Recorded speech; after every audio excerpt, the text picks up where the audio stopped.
প্রত্যেকটা মানুষের জীবনে কোনো না কোনো অতীত থাকে।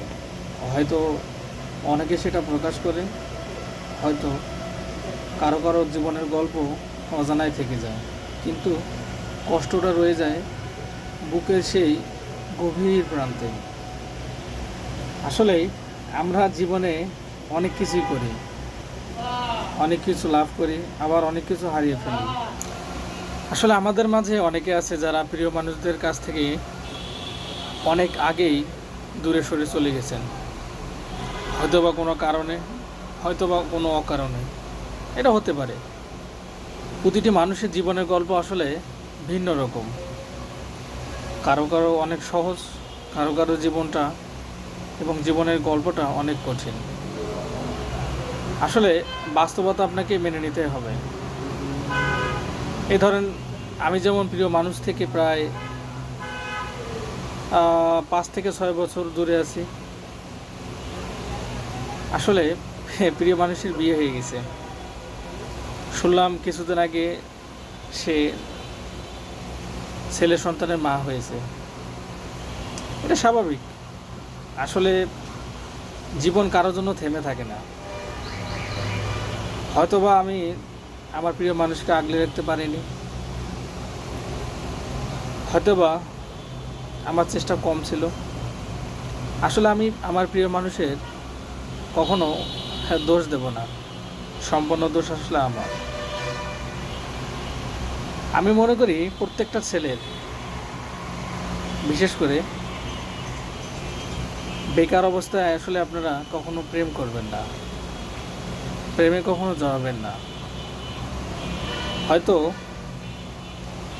আংশিক আনন্দ এবং উল্লাসের মধ্যে দিয়ে যাবে, কিন্তু বাকি যে জীবন আপনাকে অনেক পস্তাতে হবে।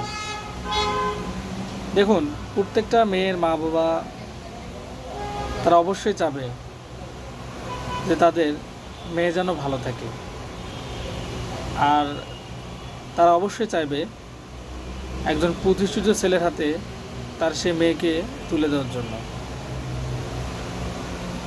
আমরা যারা আছি অনেকেই দেখবেন যে আসলে আমরা অনেকে বেকার,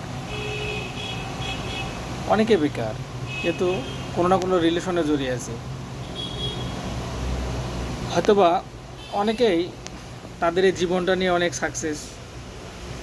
আসলে সবার তো হ্যাপি এন্ডিংটা ভালো হয় না, আবার কারোটা অনেক সুখের হয়। হ্যাঁ, এক্ষেত্রে দুজনের চেষ্টা থাকতে হবে। আমি মনে করি প্রত্যেকটা ছেলেকেই প্রতিষ্ঠিত হতে হবে। প্রতিষ্ঠিত না হয়ে আসলে আপনারা কখনো এই রিলেশনে জড়াবেন না, এটা আমার রিকোয়েস্ট। আসলে বাস্তবতার মধ্য দিয়ে যাচ্ছি তো, আমি আসলে বুঝতে পারি। হ্যাঁ, অনেকে আছে যারা অনেকে বুঝতে পারেন। আসলে বাস্তবতা অনেক কঠিন। সব মেয়ে যে ভালো এমনটা না, অথবা সব মেয়ে যে খারাপ এমনটাও না। প্রত্যেকটা মায়ের জাতি অনেক ভালো, আমি বিশ্বাস করি। আর প্রত্যেকটা ছেলেও অনেক ভালো। আসলে তারা যে সময়ে এই রিলেশনে জড়ায়, হয়তো বা সেই সময়টায় তাদের জন্য দেয়াল হয়ে দাঁড়ায়। কী কারণে? এটা অনেকে হয়তো বা জানেন, অনেকেও নাও জানতে পারেন। বাস্তবতার দিক থেকে আমি মনে করি আপনি রিলেশনের প্রতি ফোকাস না দিয়ে পড়াশোনার প্রতি ফোকাস দিন।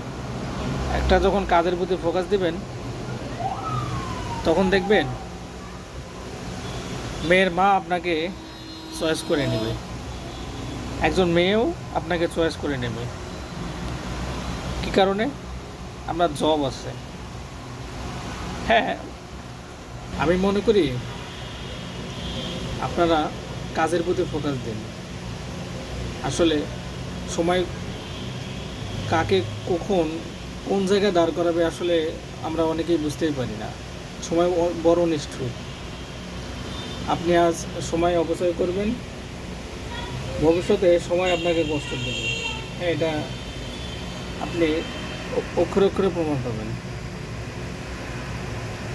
যাই হোক, নতুন নতুন গল্প নিয়ে আমি আবারও আসবো ইনশাল্লাহ। ভালো থাকবেন, নিজের প্রতি যত্ন